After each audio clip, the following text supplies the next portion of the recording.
तो hello, welcome back to the second part of gravitation. अब हम बात करने वाले हैं थोड़ा एक्स्ट्रा प्लैनेटरी मूवमेंट्स के बारे में, जिसके अंदर सबसे पहला लॉ जिसके बारे में हमको पढ़ना पड़ेगा, दैट इज केप्लर्स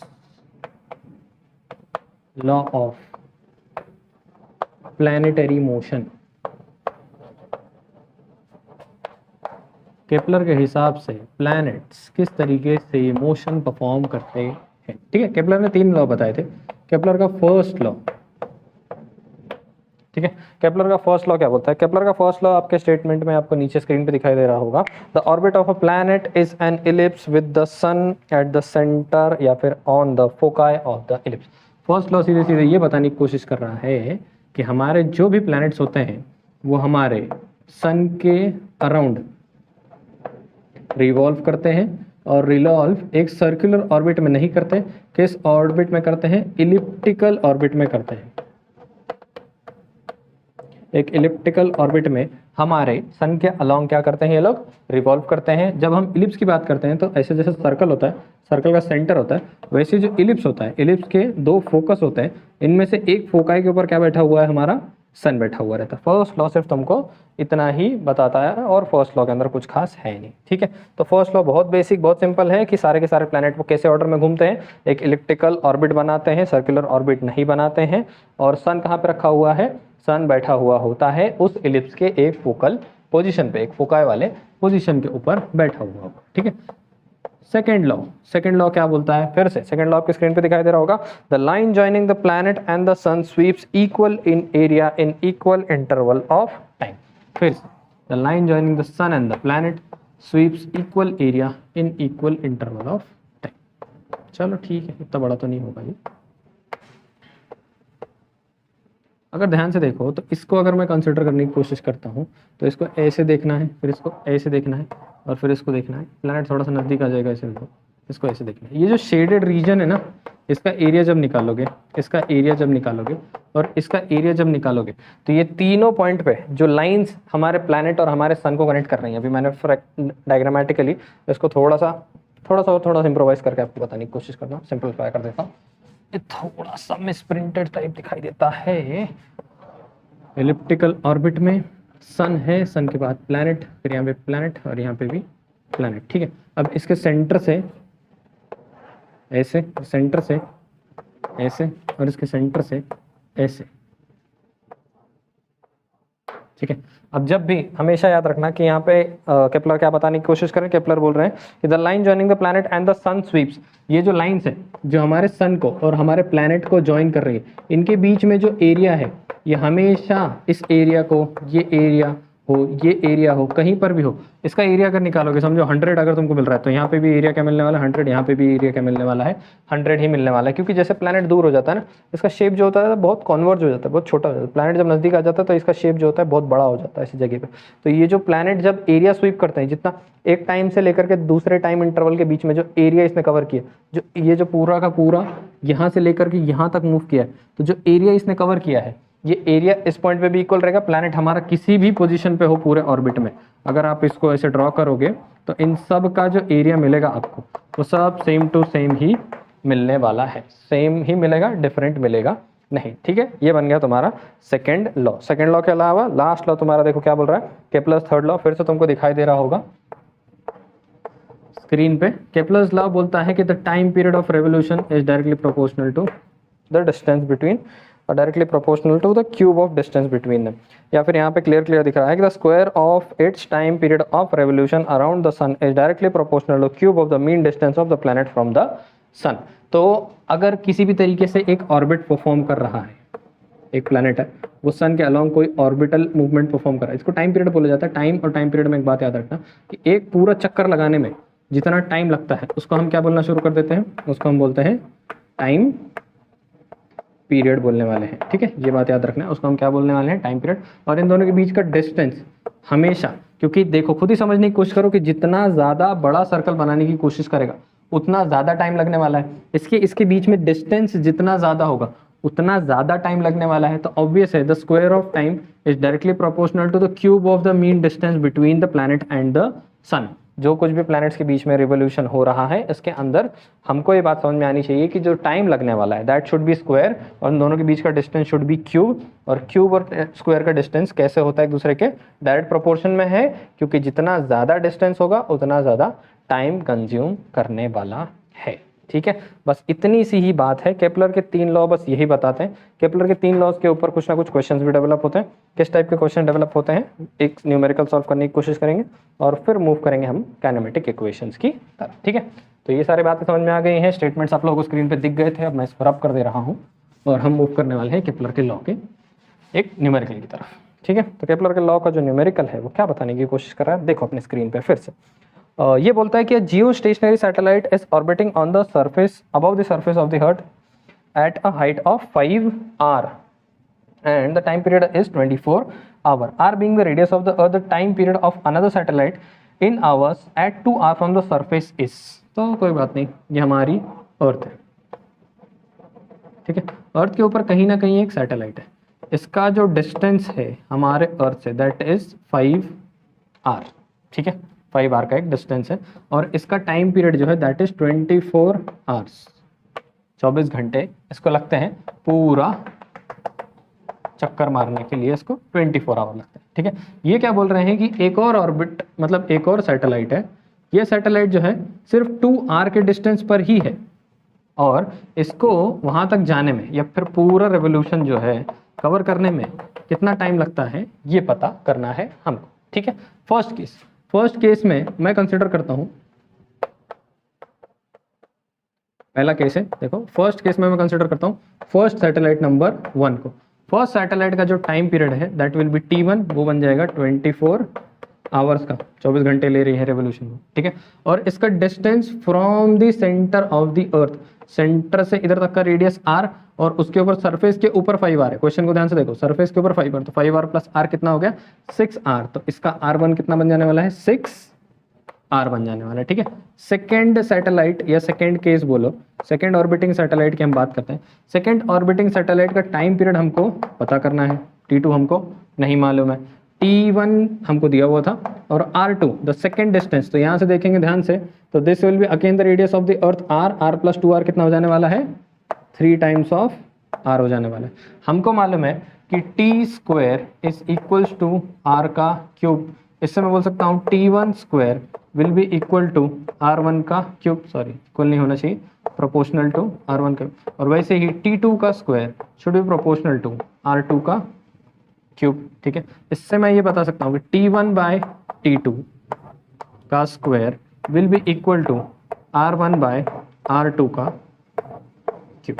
ये बात मुझको यहाँ पे समझ में आ गई कि T1 बाई T2 का square will B R1 by R2 का क्यूब। जब दोनों वैल्यूज प्रोपोर्शन में है तो ये सब एक दूसरे के बराबर हो जाएंगे। ऐसे एक्चुअली लिखा जा सकता है कि T square is equal to K times of R cube, तो T2 T square upon R cube is equals to K, तो यहाँ पे हो सकता है T1 बाय R1 का square by cube is equals to K, वैसे ही T2 बाय R2 का cube and square will be also equal to K will be equal to K, तो ये दोनों एक दूसरे के इक्वल हो जाते हैं। ठीक है, T1 का square that is nothing but 24 का स्क्वायर डिवाइडेड बाय T2, तो मुझको फाइंड आउट करने बोला है इस R1 को ध्यान से देखना, R1 कितना है 6R डिवाइडेड बाय R2 को देखना, R2 कितना है 3R, 6 बाय 3 R और R को कैंसिल आउट कर देने वाला है। यहाँ पे क्या बचा हुआ है क्यूब बचा, मुझको चाहिए T2, मैं लिख सकता हूँ 24 का square is equals to T2 का स्क्वायर, जो यहाँ पे स्क्वायरों के साइड में आ जाएगा, मल्टीप्लाइड बाय 6 का क्यूब डिवाइडेड बाय 3 का क्यूब। ठीक है, अब यहाँ पे 24 का square is equals to T2 का स्क्वायर, यहाँ पे ध्यान से देखना है कि एक्चुअली इसको ऐसे कर लेता हूँ 3 1 3 2 2 का क्यूब, तो 2 का क्यूब यहाँ पे हो जाएगा। मैं यहाँ पे लिख सकता हूँ 24 का स्क्वायर डिवाइडेड बाय 2 का cube will be equal to T2 का स्क्वायर, यहाँ से तुमको T2 का वैल्यू मिल जाने वाला है। ठीक है, T2 का वैल्यू तुम लोग यहाँ से इवॉल्व कर लोगे, स्क्रीन पे मैं तुम लोग डाल दूंगा, इवॉल्व करके फाइंड आउट कर लेना है और सॉल्व कर लेना है इसके। ठीक है, इस तरीके से कुछ क्वेश्चन तुम लोगों को वहाँ पे देखने को मिल सकते हैं related to Kepler's law of motion. So this is all about Kepler's law of motion. अब हम चैप्टर के नेक्स्ट वाले कंसेप्ट की तरफ मूव करने वाले हैं, दैट इज काइनेमेटिक इक्वेशंस। इसको रब कर दे रहा हूँ, आप लोग इसको कॉपी कर सकते हैं, जहाँ तक नेसेसरी हो वहाँ तक सॉल्व कर लेना है। दिस इज नियरली 6√2 आना चाहिए nearly answer, I think so. Let's see, आप तो कैलकुलेट करोगे, मैं नहीं करूँगा इसको, because this is very too simple.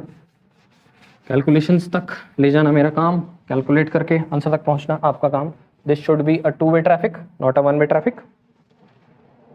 1 वे में मज़ा नहीं आता, मैं करते जाऊंगा, तुम लोग बैठ के देखते रहोगे, नो इन्वॉल्वमेंट। ठीक है, नेक्स्ट चलते हैं। नेक्स्ट हम लोग बात करने वाले हैं काइनेमेटिक इक्वेशंस की।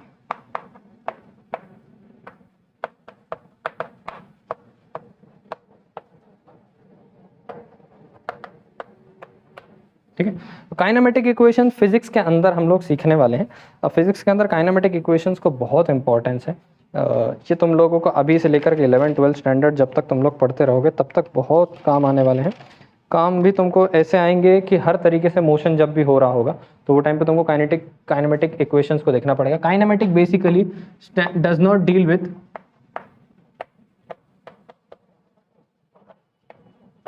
कॉज, क्यों मूव हो रहा है, कितनी एनर्जी ले रहा है, रीजन क्या है मोशन का, वगैरह वगैरह की काइनेमेटिक जो है बात नहीं करता। तुम लोग चैप्टर जब पढ़ोगे तो तुम लोगों को ऐसे कुछ टर्मिनोलॉजीज हैं जिनके साथ डील करना पड़ेगा, स्टैटिक्स, काइनेटिक्स, डायनेमिक्स, काइनेमेटिक्स, इन सारी चीज़ों के साथ तुम लोग 11th स्टैंडर्ड में डील करोगे। काइनेमेटिक इक्वेशन अभी जिस फ्रेम में हम पढ़ने वाले, these are nothing but equations of motions, equation of motion when acceleration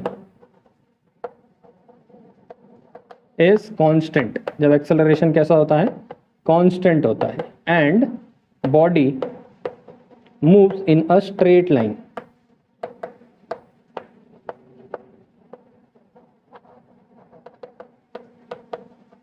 body moves in a straight line. तो काइनेमेटिक इक्वेशंस का हम इस्तेमाल कहाँ पर करते हैं?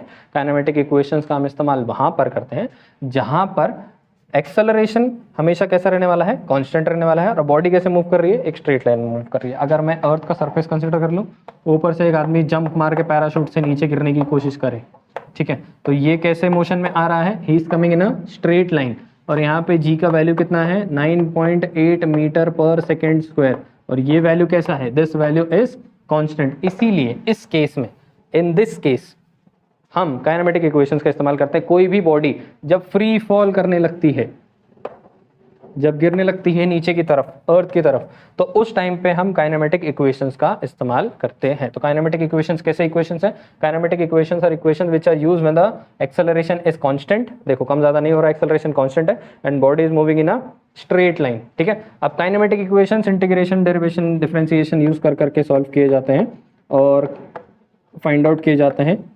तुम लोग वो सारी चीज़ें सीखोगे आगे 11th स्टैंडर्ड में। अभी फ़िलहाल के लिए तुम लोगों को इनको डायरेक्टली इस्तेमाल करना जाता है, कहीं कहीं इनको सुवेट भी बोला जाता है, सुवेट इक्वेशंस। ठीक है, अब सुवेट इक्वेशंस क्यों बोला जाता है, क्यों ऐसे है, ये सारी बातें मैं तुमको बताता हूँ। तो ये 3 इक्वेशन है, जिन 3 इक्वेशंस को क्या बोला जाता है, काइनेमेटिक इक्वेशंस बोला जाता है। इस केस में हम लोगों को समझ लेना है कि u is nothing but initial velocity, ठीक है, v is final velocity, a is acceleration, और ये एक्सेलरेशन कैसा है, कांस्टेंट है। लाइट ही चली गई। ये एक्सेलरेशन कैसा है, कांस्टेंट है। s in this case is displacement, never forget, distance नहीं होगा, क्या होगा, डिस्प्लेसमेंट। पहले ही तो बॉडी कैसे लाइन में मूव कर रही है, स्ट्रेट लाइन के अंदर मूव कर रही है। और t is time period of acceleration, time period of acceleration. ध्यान देना ये बात, ये अगर बॉडी है, तुमने गाड़ी निकाला, ठीक है, तुमने गाड़ी निकाली और तुम एक डायरेक्शन में जाने लगे, तुमने पहले 6 सेकेंड तक गाड़ी को एक्सेलरेट किया और अगले 10 सेकेंड तक गाड़ी को एक्सेलरेट किया नहीं। यहाँ से वेलोसिटी जो थी वो 10 थी और इस पॉइंट पे भी 10 थी, इस पॉइंट पे भी 10 थी, एक्सेलरेशन इस पॉइंट पे हुआ नहीं, तो तुम्हारा टाइम जो हो जाएगा वो 6 सेकेंड हो जाएगा। 10 + 6 16 सेकेंड नहीं होगा। ये टाइम पीरियड बस उतना ही टाइम को कंसिडर करता है जितने टाइम पे एक्सेलरेशन बॉडी के ऊपर लग रहा था। जैसे ही बॉडी के ऊपर एक्सेलरेशन लगना बंद हो जाएगा, ये टाइम पीरियड उधर ही रुक जाएगा, उतना ही हमको कैलकुलेट करना रहता है। अब मोशन को ध्यान से देखने की कोशिश करो। अर्थ के केस में क्या क्या होने वाला है? अर्थ के केस में 2 तरीके से मोशन होगा। एक तो बॉडी ट्रेवल करेगी नीचे से ऊपर की तरफ, और एक बॉडी ट्रेवल करेगी ऊपर से नीचे की तरफ। ठीक है, ध्यान से देखना, जब नीचे से ऊपर की तरफ जाती है तो u की कुछ ना कुछ वैल्यू होती है, ठीक है, और v फाइनल वेलोसिटी इस पॉइंट पे हो जाती है 0। जैसे तुम कोई भी चीज फेंकोगे नीचे से ऊपर जाएगी, ऊपर जाकर रुक जाने वाली है, फिर से रिवर्स लौट के आने वाली। जब रिवर्स लौट के आती रहेगी तो उस केस में शुरुआती वैल्यू जो इनिशियल वेलोसिटी शुरुआत में, दैट विल बी 0, और v का कुछ ना कुछ क्या होता है, वैल्यू होता है, ठीक है। जब तुम अगेंस्ट द ग्रेविटी पुश कर रहे हो तो g की वैल्यू जो होती है वो क्या कंसिडर की जाती है, नेगेटिव कंसिडर की जाती है। जब वैल्यू नीचे की तरफ ही गिर रहा है, ग्रेविटी भी उसको नीचे खींच रही है, बॉल नीचे भी आ रहा है, तो g को हम क्या कंसिडर करने वाले हैं, पॉजिटिव कंसिडर करने वाले हैं। इतनी बातें तुम लोगों को याद रखनी है before solving the kinematic equation and related numericals with it. जो भी काइनेमेटिक इक्वेशंस और उससे रिलेटेड न्यूमेरिकल है उनको सॉल्व करने के पहले इतनी सारी बातें तुम लोगों को पता होनी चाहिए। तुमको पता होना चाहिए काइनेमेटिक इक्वेशन क्या है, कहाँ लागू होता है, कौन सी इक्वेशन है, इसको स्वेट क्यों बोला जाता है ये भी बता देता हूँ। S is displacement, U is initial velocity, V is final velocity, A is acceleration, T is time. तो इस वजह से इसको स्वेट इक्वेशंस भी बोला जाता है। ये कहाँ पर लागू होते हैं, ये लागू हो सकता है हमारी free falling bodies that are falling on the surface of the earth. दो तरीके से ये काम कर सकता है, एक तो you can throw something away from the earth and something can fall on the surface of the earth. When you are throwing it away, ऊपर की तरफ फेंक रहे हो, तो वो टाइम पे इनिशियल जैसे तुम लॉन्च करोगे वो टाइम पे कुछ ना कुछ वैल्यू होगी। जब मैं फेंकना शुरू करूंगा यहाँ पे इसको वेलोसिटी है, ऊपर जाने के बाद इसकी वेलोसिटी थोड़ा कमजोर हो जाने वाली है, it will drop down at a point. और फाइनली तुम्हारे साथ क्या होने वाला है कि फाइनल वेलोसिटी तुम्हारी क्या हो जाएगी, फाइनल वेलोसिटी उस केस में हो जाने वाली है 0, ठीक है, फाइनल वेलोसिटी 0 हो जाएगी। इन दिस केस क्या होने वाली है, तुम्हारी initial velocity will remain 0 and the final velocity will have value, क्योंकि कोई भी चीज को तुम ऊपर होल्ड कर रहे हो वो पॉइंट पे वो रुकी हुई रहेगी, and as you release it it will start falling down. तो ऊपर इनिशियल वेलोसिटी 0, फाइनल वेलोसिटी कुछ नहीं। You are pushing the object against the gravity, against में पुश कर रहे हो, इस वजह से g का वैल्यू क्या आने वाला है, नेगेटिव कंसिडर करना पड़ेगा उस केस में।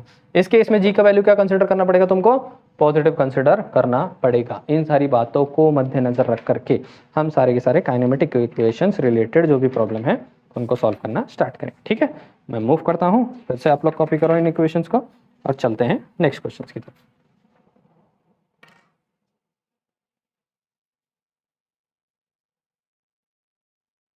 चलो होपफुली आप लोगों ने इसको सब देख लिया है।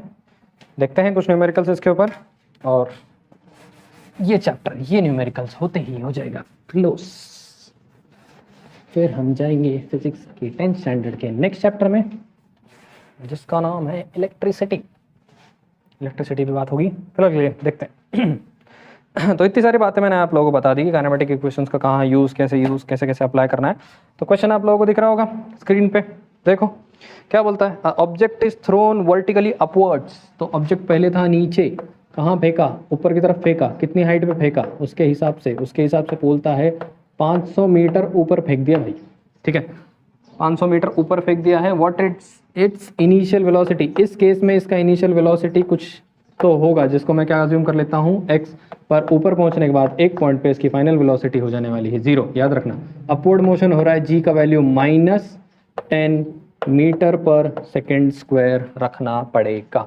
वर्टिकली ऊपर की तरफ फेंक रहा हूँ, इनिशियल वेलोसिटी की वैल्यू होगी, फाइनल वेलोसिटी की वैल्यू नहीं होगी, g की वैल्यू नेगेटिव कंसिडर की जाएगी, ठीक है। हमारे पास इक्वेशन कौन सा है, v is equals to u plus a t, v square is equals to u square plus 2as, और s is equals to u t plus half a t square. मुझको क्या कैलकुलेट करने बोल रहा है, मुझको कैलकुलेट करने बोल रहा है u कैलकुलेट तो मैं तीनों इक्वेशन में डाल के कर सकता हूँ, ठीक है। अब कौन सा इक्वेशन चूज करूँ, देखो मेरे पास v है 0, मुझको u कैलकुलेट करना है, एक्सेलरेशन मुझको मालूम है -10 और t शायद मेरे को नहीं पता, तो इस इक्वेशन का मैं इस्तेमाल नहीं कर पाऊँ। इस केस में s मुझको मालूम है, ठीक है, u मुझको फाइंड आउट करना है, t मुझको फिर से नहीं पता है, तो फिर मैं इस इक्वेशन का भी यूज़ नहीं कर पाऊंगा। मेरे पास बचा कुछ सिर्फ एक ही इक्वेशन है, वो है v square is equals to u square plus 2as। v तो 0, तो 0 is equals to u square plus 2as।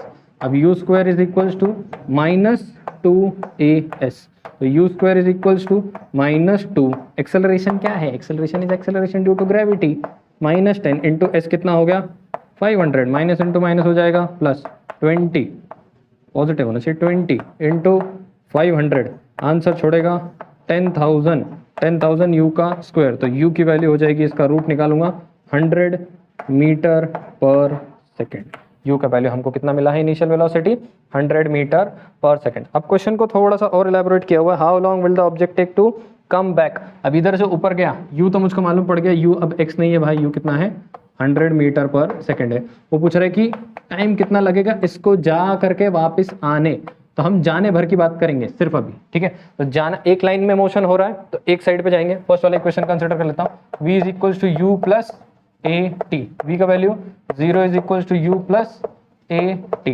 मैं ए टी को उस तरफ भेज दूंगा, minus a times of t is equal to, sorry इस तरफ लिखता हूँ u, तो u is u divided by minus a will be equal to t. u कितना है, u मैंने अभी निकाला हुआ है 100, a कितना है, a minus of minus 10, a मतलब अपना acceleration, acceleration is minus 10, minus into minus हो जाने वाला है प्लस 100 डिवाइडेड बाय 10। t का आंसर मुझको मिलता है 10 सेकेंड। पर 10 सेकेंड का टाइम जो है वो सिर्फ इसको जाने के लिए लगा हुआ है, सिर्फ ऊपर पहुंचने के लिए 10 सेकेंड जाने में लगे होंगे तो 10 सेकेंड वापस आने में भी लगे होंगे, तो टोटल टाइम इज 20 सेकेंड। इसको पूरा ये हरकत करने कितना टाइम लगा हुआ है, 20 सेकेंड्स लगे हुए हैं, ठीक है। सिंपल है, कॉपी करेंगे 2 मिनट में और पॉज करके कॉपी करने सीखो। चलो चलते हैं नेक्स्ट वाले प्रॉब्लम की तरफ।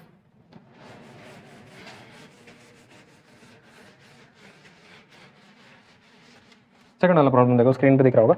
अ ball falls off a table and reaches the ground in 1 second. Time बता रहा है 1 सेकेंड का लगा हुआ है, ठीक है। अज्यूमिंग जी को उन लोगों ने कितना बताने लेने बोला है, मीटर पर second square. G is 10 metre पर second square. Calculates its speed on the ground and the height of the table. Height of the table, table का हाइट पूछ रहे हैं और वेलोसिटी पूछ रहे हैं बिफोर हिटिंग द ग्राउंड। जब जमीन पे लड़ेगा उसके पहले उसकी वेलोसिटी कितनी। चलो ठीक है भाई,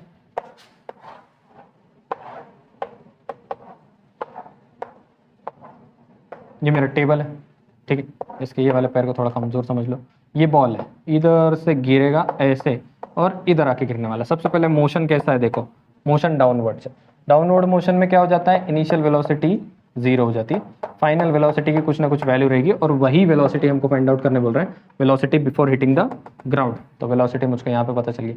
height of the table, height of the table तुम लोगों को नहीं लगता कि हाइट ऑफ द टेबल इस बॉल के डिस्प्लेसमेंट के बराबर ही है, तो एस की वैल्यू हमको फाइंड आउट करने बोल रहा है। जी की वैल्यू मैं इस बार क्या कंसिडर करने वाला हूँ, पॉजिटिव। जी का वैल्यू मैं पॉजिटिव कंसिडर करूंगा, क्यों, मोशन डाउनवर्ड्स हो रहा है, इनिशियल वेलोसिटी 0 रहेगी, फाइनल वेलोसिटी का वैल्यू रहेगा, जी का वैल्यू पॉजिटिव कंसिडर किया जाएगा। और इतनी हरकत करने उसको टाइम कितना लग रहा है, 1 सेकेंड का टाइम लग रहा है। हमारे पास 3 इक्वेशन है, v is equal to u plus a t, v square is equal to u square plus 2as और s is equal to u t plus half a t का स्क्वायर। इतने इक्वेशन हमारे पास है।